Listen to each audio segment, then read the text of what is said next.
Hi friends, ಎಲ್ಲ beautiful souls ಆದಂತಹ ವೃಶ್ಚಿಕ ರಾಶಿಯವರಿಗೆ ಇವತ್ತಿನ ದಿನ ನಾವು ನೋಡ್ಲಿಕ್ಕೆ ಹೋಗ್ತಾ ಇದ್ದೀವಿ. Love relationship reading 4th April ಇಂದ 10th ಏಪ್ರಿಲ್ ವರೆಗೂ ಯಾವ ರೀತಿ ಎಲ್ಲ ಬರ್ತಾ ಇದೆ, ಅವರ ಲೈಫಲ್ಲಿ ಈ ಒಂದು ಟೈಮ್ ಪೀರಿಯಡ್ ಅಲ್ಲಿ ಏನೆಲ್ಲ ಆಗ್ಲಿಕ್ಕೆ ಹೋಗ್ತಾ ಇದೆ, ಅವರ ಪಾರ್ಟ್ನರ್ ಫೀಲಿಂಗ್ ಏನಿದೆ, ಅವರ ಫೀಲಿಂಗ್ ಏನಿದೆ, ಏನಾದರೂ ಚಾಲೆಂಜಸ್ ಫೇಸ್ ಮಾಡ್ತಾರಾ, ಅದಕ್ಕೆ ಯೂನಿವರ್ಸ್ ಏನ್ ಗೈಡ್ ಮಾಡುತ್ತೆ ಅಂತ ಹೇಳಿ ನೋಡ್ಕೊಂಡು ಬರೋಣ. ರೀಡಿಂಗಿಗೆ ಕನೆಕ್ಟ್ ಆಗಿಲ್ಲ ಅಂತಂದ್ರೆ ಒಂದ್ಸಾರಿ ರೀಡಿಂಗಿಗೆ ಚಾನಲ್ಗೆ ಸಬ್ಸ್ಕ್ರೈಬ್ ಮಾಡಿಕೊಂಡು ರೀಡಿಂಗ್ಗೆ ಕನೆಕ್ಟ್ ಆಗಿ ತುಂಬಾ ಅಕ್ಯುರೇಟ್ ಆಗಿ ನಿಮಗೆ ರೀಡಿಂಗ್ ಬರುತ್ತೆ. ಹಾಗೆ ರೀಡಿಂಗ್ ಅನ್ನ married unmarried first second marriage ಯಾರಾದ್ರೂ ನೋಡ್ಬೋದು, ರಿಲೇಶನ್ಶಿಪ್ ಅಲ್ಲಿ ಇರೋರು ನೋಡ್ಬೋದು. ನಿಮ್ಮ ಕರಿಯರ್ ಮತ್ತೆ ನಿಮ್ಮ ಹೆಲ್ತ್ ಇಶ್ಯೂಸ್ ಏನ್ ನಡೀತಾ ಇದೆ ಅದ್ರ ಬಗ್ಗೆ ನಾನು ಆಲ್ರೆಡಿ ವಿಡಿಯೋಸ್ ಅನ್ನ ಮಾಡಿದ್ದೀನಿ, ಒಂದ್ಸಾರಿ ಚೆಕ್ ಮಾಡಿ. ಎಷ್ಟು ನಿಮಗೆ ರೆಸೊನೇಟ್ ಆಗುತ್ತೆ ಅಷ್ಟನ್ನ ತಗೊಳ್ಳಿ, ಯಾಕೆ ಅಂದ್ರೆ ಇದು ಒಂದು ಜನರಲ್ ರೀಡಿಂಗ್ ಆಗಿರುತ್ತೆ. ಮತ್ತೆ ಉಳಿದಿದ್ದನ್ನ ಆಸ್ ಎ ನೀವು ಗೈಡ್ಲೈನ್ಸ್ ಅಂತ ತಗೊಳ್ಳಿ ಅಂತ ಹೇಳ್ತಾ, ಹಾಗಿದ್ರೆ ಶುರು ಮಾಡೋಣ.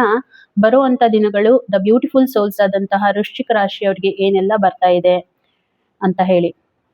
ಓಕೆ, ಈ ಒಂದು ರೀಡಿಂಗ್ ಅನ್ನ ನೀವು ನಿಮ್ಮ ಫ್ರೆಂಡ್ಸ್ ಕಾಲೀಗ್ಸ್ ಯಾರಿದ್ದಾರೆ ಅವ್ರ ಜೊತೆಗೆ ಶೇರ್ ಮಾಡ್ಕೊಳ್ಳಿ. ಅವ್ರಿಗೂ ಕೂಡ ಗೊತ್ತಾಗುತ್ತೆ ಅವರ ಒಂದು ಲೈಫಲ್ಲಿ ಏನ್ ನಡೀತಾ ಇದೆ, ಏನ್ ಪ್ರಿಕಾಷನ್ಸ್ ನ ತಗೋಬೇಕು ಅಂತ ಹೇಳಿ. ಮತ್ತೆ ಗೈಡೆನ್ಸ್ ಅನ್ನ ನಾವು ನಂತರ ತಗೊಳ್ಳೋಣ. ಫಸ್ಟ್ ಆಫ್ ಆಲ್ ನಾವು ಚೆಕ್ ಮಾಡೋಣ ಎನರ್ಜೀಸ್ ಎಲ್ಲ ಏನ್ ಬರ್ತಾ ಇದೆ ಅಂತ ಹೇಳಿ. ಓಕೆ, 7 ಆಫ್ ಪೆಂಟಿಕಲ್ಸ್ ಎನರ್ಜಿ ಬರ್ತಾ ಇದೆ ಅಂದ್ರೆ, okay, 4 of cups, page of wands. Okay, first of all ನಾನು ನೋಡ್ತಾ ಇರುವಂತದ್ದು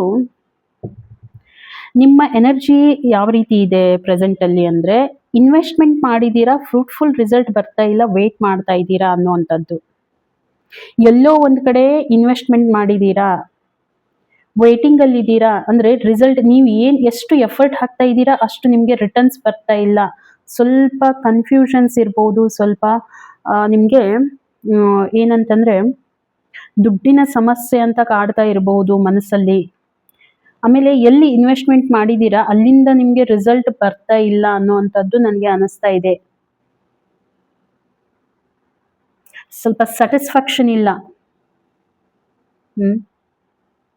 ಅಫ್ಕೋರ್ಸ್ ನೀವು ಎಲ್ಲ ಕಡೆ ನೀವೇನೋ ವಿಚಾರ ಮಾಡಿದೀರಾ, ನಿಮ್ಮ ಡಿಸೈರ್ ಏನಿದೆ, ನೀವೇನ್ ಅನ್ಕೊಂಡಿದ್ದೀರಾ ಆ ಡಿಸೈರ್ ಪ್ರಕಾರ ಇನ್ವೆಸ್ಟ್ ಮಾಡಿದೀರಾ, ಆ ಡಿಸೈರ್ ಪ್ರಕಾರ ನಿಮ್ಗೆ ರಿಟರ್ನ್ಸ್ ಬರ್ತಾ ಇಲ್ಲ ಅನ್ನುವಂಥದ್ದು ನಿಮ್ಗೆ ಕಾಡ್ತಾ ಇದೆ. ಅದನ್ನೇ ನೀವು ಥಿಂಕ್ ಮಾಡ್ತಾ ಇರೋವಂಥದ್ದು. ಸ್ವಲ್ಪ ಕನ್ಫ್ಯೂಷನ್ ಅಲ್ಲಿ ಇದ್ದೀರಾ, ಏನ್ ಮಾಡ್ಬೇಕು ಅಂತ ಹೇಳಿ ನಿಮ್ಗೆ ಡಿಸೈಡ್ ಮಾಡ್ಲಿಕ್ಕೆ ಆಗ್ತಾ ಇಲ್ಲ, ಕನ್ಫ್ಯೂಷನ್ ಕ್ರಿಯೇಟ್ ಆಗಿದೆ. ಸ್ವಲ್ಪ ಪೇಷನ್ಸ್ ಅವಶ್ಯಕತೆ ಕೂಡ ಇದೆ ನಿಮ್ಗೆ. ಎಲ್ಲಾನು ಸೆಟಲ್ ಆಗೋದಿಕ್ಕೆ ಸ್ವಲ್ಪ ಪೇಷನ್ಸ್ ಕೂಡ ಬೇಕು. ಆ ಪೇಷನ್ಸ್ ಇಂಪೇಷಂಟ್ ಆಗ್ತಾ ಇದ್ದೀರಾ. ಎಷ್ಟೆಲ್ಲ ನಾನು ಎಫರ್ಟ್ ಹಾಕ್ತಾ ಇದ್ದೀನಿ, ಆದ್ರೆ ಅದು ಯಾಕೆ ವರ್ಕೌಟ್ ಆಗ್ತಾ ಇಲ್ಲ, ಯಾಕೆ ಅಷ್ಟು ರಿಟರ್ನ್ಸ್ ಬರ್ತಾ ಇಲ್ಲ ಅಂತ ಹೇಳಿ ಸ್ವಲ್ಪ ನೀವು ಅದನ್ನೇ ಥಿಂಕ್ ಮಾಡ್ತಾ ಇದ್ದೀರಾ. ನಿಮ್ಗೆ ರಿಸಲ್ಟ್ ಬರುತ್ತೆ, ಇಲ್ಲ ಅಂತಲ್ಲ, ನೀವು ಏನ್ ಹಾಕಿದ್ದೀರಾ, ಅದು ಏನ್ ಎಫರ್ಟ್ ಹಾಕಿದ್ದೀರಾ ಅದಕ್ಕೆ ಫ್ರೂಟ್ಫುಲ್ ರಿಸಲ್ಟ್ ಬರುತ್ತೆ. ಬಟ್ ಅದಕ್ಕೆ ಸ್ವಲ್ಪ ವೇಟ್ ಮಾಡಬೇಕು. ಮತ್ತೆ ಇನ್ನೂ ಒಂದು ಹೇಳ್ಬೇಕಂತಂದ್ರೆ, ನಿಮ್ಗೆ ಲಾಸಸ್ ಕೂಡ ನೀವು ಫೇಸ್ ಮಾಡುವಂತ ಚಾನ್ಸಸ್ ನನಗೆ ಅನಿಸ್ತಾ ಇದೆ. ಎಲ್ಲೋ ಒಂದ್ ಕಡೆ ಲಾಸ್ ಆಗ್ತೀರಾ, ನೀವು ಸಫರ್ ಆಗ್ತೀರಾ ಅನ್ನುವಂಥದ್ದು ನನಗೆ ಕ್ಲಿಯರ್ ಆಗಿ ಕಾಣ್ತಾ ಇದೆ. ಮತ್ತೆ ಇದು ನಿಮ್ಮ ಒಂದು ಪ್ರೆಸೆಂಟ್ ಎನರ್ಜಿ ನನಗೆ ಅನಿಸ್ತಾ ಇರುವಂತದ್ದು. ಪ್ರೆಸೆಂಟ್ ಎನರ್ಜಿ, ನಿಮ್ಮ ಫೀಲಿಂಗ್ಸ್ ಯಾವ ರೀತಿ ಇದೆ. ಫೀಲಿಂಗ್ಸ್ ನೋಡಿ, ನಾನು ಇಲ್ಲಿನೂ ಕೂಡ ನಿಮ್ಗೆ ತುಂಬಾ ಕನ್ಫ್ಯೂಷನ್ಸ್, ಅಂದ್ರೆ ಎಲ್ಲ ನಿಮ್ ಕೈಯಲ್ಲಿ ಇದ್ರೂ ಕೂಡ ನಿಮ್ಮಷ್ಟಕ್ಕೆ ನೀವೇ ರೆಸ್ಟ್ರಿಕ್ಷನ್ಸ್ ಅನ್ನ ಹಾಕೊಂಡು ಎಲ್ಲ ಸರಿಯಾಗಿ ನಡೀತಾ ಇದ್ರೂ ಕೂಡ ನಿಮ್ಗೆ ಆ ಕಡೆ ನೋಡ್ಬೇಕು ಅಂತ ಅನಿಸ್ತಾ ಇಲ್ಲ. ನೀವೇ ನಿಮ್ಮ ಝೋನ್ ಅಲ್ಲಿ ಎಷ್ಟು ನೀವು ಮುಳುಗೋಗಿದ್ದೀರಾ ಅಂತಂದ್ರೆ ಅದ್ರಿಂದ ನೀವು ಹೊರಗಡೆ ಬರ್ಬೇಕನ್ನುವಂತ ಫೀಲಿಂಗೇ ನಿಮ್ಗೆ ಬರ್ತಾ ಇಲ್ಲ. ಸ್ಯಾಡ್ನೆಸ್ ನಿಮ್ಮಲ್ಲೇನೆ ತುಂಬ್ಕೊಂಡ್ಬಿಟ್ಟಿದೆ. ಎಲ್ಲ ಚೆನ್ನಾಗಿದೆ, ಎಲ್ಲ ಚೆನ್ನಾಗಿದ್ರೂ ಕೂಡ ನಿಮ್ಮಲ್ಲಿ ಎಷ್ಟು ಸ್ಯಾಡ್ನೆಸ್ ತುಂಬಿಕೊಂಡಿದೆ ಅಂತಂದ್ರೆ, ನೀವು ಇರೋವಂಥದ್ದನ್ನ ಬಿಟ್ಟು ಇಲ್ದೇ ಇರುವಂತದ್ದನ್ನ ಥಿಂಕ್ ಮಾಡಿ ಇರುವಂತದ್ದನ್ನ ಕಳ್ಕೊಳ್ತಾ ಇದ್ದೀರಾ ಅನ್ನೋವಂಥದ್ದು ಇಲ್ಲಿ ಬರ್ತಾ ಇದೆ. ಯಾವ ಒಂದು ರಿಲೇಶನ್ಶಿಪ್ ನಿಮ್ಗೆ ಫ್ರೂಟ್ಫುಲ್ ಆಗಿದೆ ಅದನ್ನ ನೀವು ನೋಡ್ತಾ ಇಲ್ಲ. ಅಫ್ಕೋರ್ಸ್ ನಿಮ್ಗೆ ರಿಲೇಶನ್ಶಿಪ್ ಅಲ್ಲಿನೇ ಇದು ಬರ್ತಾ ಇರುವಂತದ್ದು. ಸ್ವಲ್ಪ ಡಿಸಪಾಯಿಂಟ್ಮೆಂಟ್ ಅಲ್ಲಿ ಇದ್ದೀರಾ, ಡಿಸಪಾಯಿಂಟ್ ಆಗಿದೆ ನಿಮ್ಗೆ. ಆ ರೀತಿ ಎನ್ವೈರನ್ಮೆಂಟ್ ಇದೆ, ನಡೀತಾ ಇದೆ. ನೀವು ಅನ್ಕೊಂಡಷ್ಟೇನು ನೆಗೆಟಿವ್ ಇಲ್ಲ, ಆದ್ರೆ ಆ ನೆಗೆಟಿವಿಟಿ ನಿಮ್ಮಲ್ಲೇನೆ ತುಂಬಿಕೊಂಡಿದ್ದೀರಾ. ನೀವು ಓವರ್ ಆಗಿ ರಿಯಾಕ್ಟ್ ಮಾಡ್ತಾ ಇದ್ದೀರಾ. ನೀವೇ ತುಂಬಾ ರಿಸ್ಟ್ರಿಕ್ಟೆಡ್ ಆಗಿದ್ದೀರಾ, ಹಾಗಾಗಿ ಸ್ಯಾಡ್ನೆಸ್ ನಿಮ್ಗೆ ಅನಿಸ್ತಾ ಇದೆ. ಇದು ನಿಮ್ಮ ವಿಷಯ. ಇನ್ನು ನಾನು ನಿಮ್ಮ ಪಾರ್ಟ್ನರ್ ಫೀಲಿಂಗ್ ಅನ್ನ ನೋಡ್ತಾ ಇದ್ದೀನಿ.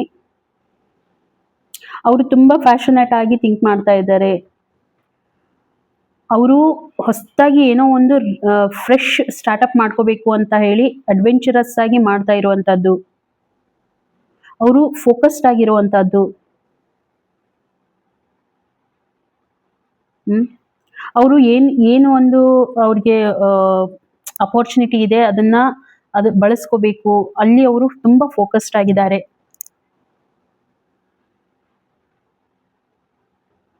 ಹಾಗಾಗಿ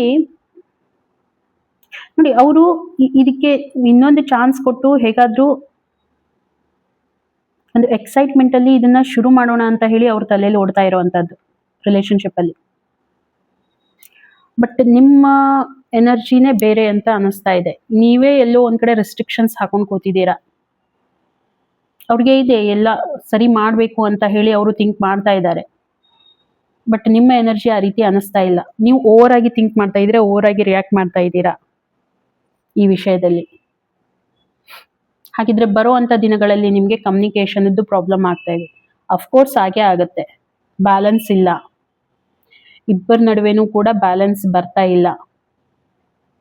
ನೀವು ಇದ್ರ ಬಗ್ಗೆ ಯಾರ ಜೊತೆಗೆ ಡಿಸ್ಕಸ್ ಕೂಡ ಮಾಡ್ತಾ ಇಲ್ಲ. ನಿಮ್ಮಷ್ಟಕ್ಕೆ ನೀವೇ ವಿಚಾರ ಮಾಡ್ತೀರಾ, ಅವರಷ್ಟಕ್ಕೆ ಅವರೇ ವಿಚಾರ ಮಾಡ್ತಾ ಇದ್ದಾರೆ. ಯಾರ ಜೊತೆಗೂ ನೀವು ಶೇರ್ ಮಾಡ್ಕೊಳ್ತಾ ಇಲ್ಲ. ಸ್ವಲ್ಪ ಯಾರ್ದಾದ್ರೂ ಹತ್ರ ನೀವು ಮಾತಾಡಿ ಇದನ್ನ ಕ್ಲಿಯರ್ ಮಾಡ್ಕೋಬಹುದು.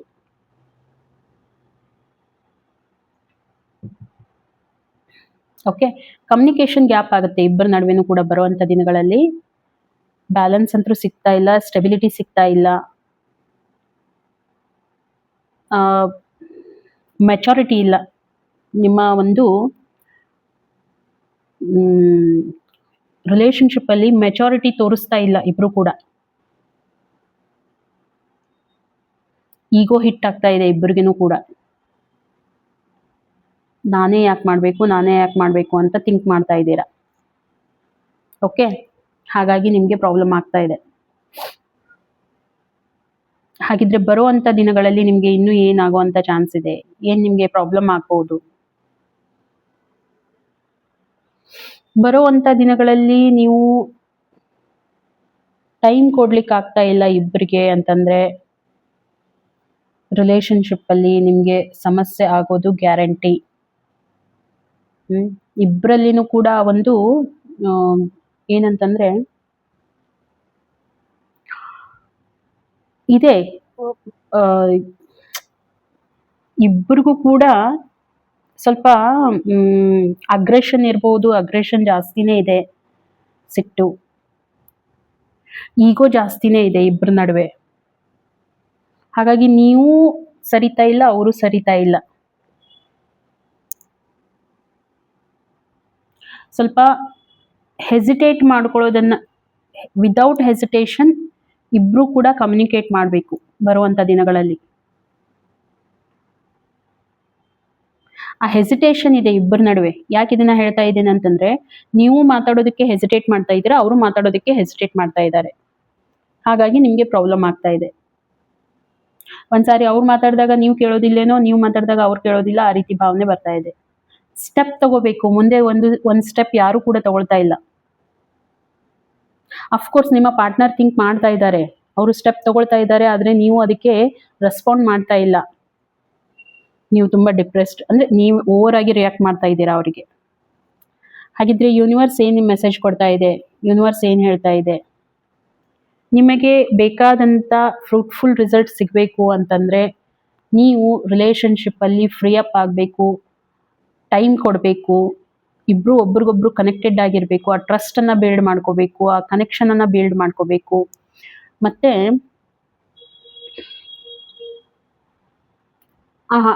ಒಂದು ಸ್ಯಾಟಿಸ್ಫ್ಯಾಕ್ಷನ್ ಅನ್ನ ತಗೊಂಡ್ ಬರ್ಬೇಕು ಲೈಫಲ್ಲಿ. ಆ ಕಮ್ಯುನಿಕೇಶನ್, ಮಾತಾಡೋದು, ಮಾತೇ ಇಲ್ಲ ಅಂತಂದಾಗ ಏನು ಮಾಡೋಕ್ ಆಗೋದಿಲ್ಲ ಅನ್ನುವಂಥದ್ದು ಇಲ್ಲಿ ಬರ್ತಾ ಇದೆ. ಆ ಕನೆಕ್ಷನ್ ಇಲ್ಲ. ಫ್ಲೆಕ್ಸಿಬಿಲಿಟಿ ತೊಗೊಂಡು ಬರಬೇಕು ರಿಲೇಷನ್ಶಿಪ್ಪಲ್ಲಿ. ಫ್ಲೆಕ್ಸಿಬಿಲಿಟಿ ಇಲ್ಲ ಇಬ್ಬರಿಗೇನು. ಮತ್ತೆ ಇಂಡಿಪೆಂಡೆನ್ಸ್ ಇಲ್ಲ, ಸ್ವತಂತ್ರವಾಗಿ ಬಿಡ್ತಾ ಇಲ್ಲ. ಅಂದರೆ ನೀವು, ನನ್ಗನ್ಸುತ್ತೆ ನೀವು ಅವ್ರಿಗೆ ಫ್ರೀನೆಸ್ ಕೊಡ್ತಾ ಇಲ್ಲ, ಸಪೋರ್ಟ್ ಮಾಡ್ತಾ ಇಲ್ಲ. ಅವ್ರು ಏನು ಆಂಬಿಷನ್ಸ್ ಇಟ್ಕೊಂಡಿದ್ದಾರೆ ಅದಕ್ಕೆ ನೀವು ಸಪೋರ್ಟ್ ಮಾಡ್ತಾ ಇಲ್ಲ. ಆ ಸಪೋರ್ಟನ್ನು ತೊಗೊಂಡು ಬನ್ನಿ. ಯೂನಿವರ್ಸ್ ಹೇಳ್ತಾ ಇದೆ, ಇಬ್ಬರು ಒಬ್ರಿಗೊಬ್ರು ಸಪೋರ್ಟಿವ್ ಆಗಿರಿ, ಇಂಡಿಪೆಂಡೆಂಟ್ ಆಗಿ. ಇಂಡಿಪೆಂಡೆಂಟ್ ಅಂತಂದ್ರೆ ನೋಡಿ, ಅವ್ರು ಏನು ಮಾಡ್ಲಿಕ್ಕೆ ಹೋಗ್ತಾ ಇದ್ದಾರೆ, ಅವ್ರಿಗೆ ಸ್ವಲ್ಪ ಫ್ರೀಡಮ್ ಅನ್ನ ಕೊಡಿ. ಇದು ನಿಮ್ಮ ರೀಡಿಂಗ್ ಆಗಿರೋದ್ರಿಂದ ನಿಮಗೆ ಗೈಡೆನ್ಸ್ ಕೊಡೋದು ನಾನು. ಅವ್ರಿಗೆ ಫ್ರೀಡಮ್ ಅನ್ನ ಕೊಡಿ, ಅವ್ರಿಗೆ ಸಪೋರ್ಟಿವ್ ಆಗಿರಿ. ಫ್ಲೆಕ್ಸಿಬಿಲಿಟಿ ಇಲ್ಲ, ಫ್ಲೆಕ್ಸಿಬಿಲಿಟಿ ತಗೊಂಡ್ ಬನ್ನಿ ರಿಲೇಶನ್ಶಿಪ್ ಅಲ್ಲಿ.